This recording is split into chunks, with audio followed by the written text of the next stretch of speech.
అడవిలో ఒక నక్క ఎందుకో దిగులుగా ఉంది. ఏదో పోగొట్టుకున్నట్టుగా కనబడుతుంటే కుందేలు పలకరించింది. హలో నక్క బావా, ఎప్పుడు హుషారుగా ఊల వేసుకుంటూ ఉండేవాడివి, ఈ రోజు ఎందుకు దిగులుగా కూర్చోనున్నావు అంది. మమ్మల్ని అందరూ నక్క జిత్తులు, మోసానికి ప్రతిరూపం అని అంటూ ఉంటే నాకు దిగులుగా ఉంది. నేను ఎప్పుడైనా ఎవరినైనా మోసం చేశానా? నువ్వే చెప్పు అంది నక్క కాస్త నిగాంతరంగా. దానికి కుందేలు నవ్వి, నువ్వు మంచివాడివే, కాకపోతే మీ జాతి అంటేనే అంత. వెనుకటికి ఒక నక్క కుంటుతూ నడుస్తూ ఉంటే ఓ ఎలుక ఎందుకు కుంటుతున్నావు అందంట. ముళ్ళు గుచ్చుకుంది అందంట. నేను నా పళ్ళతోటి తీసేస్తాను అని నక్క దగ్గరకు వెళ్ళి కాలు ముళ్ళు తీస్తూ ఉండగా లటుక్కున ఆ ఎలుకను నోట కరుచుకొని వేగంగా పరిగెత్తిందంట ఆ జిత్తులు మారి నక్క.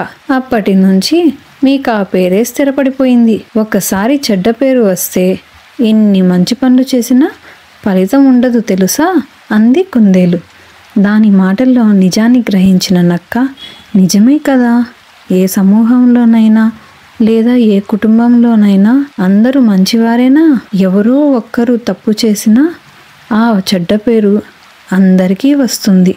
దాని ఫలితం మిగతా వారు అనుభవించాల్సి ఉంటుంది. ఒక రకంగా ఇది బాధాకరమే. ఒక జిత్తులు మారి నక్క చేసిన పనికి నక్క జిత్తులు అని పేరు స్థిరపడిపోయింది. ఆ చెడ్డ పేరు నుండి బయటపడాలంటే సాధ్యమా అనుకుంటూ నక్క అలానే దిగులుగా కూర్చుండిపోయింది.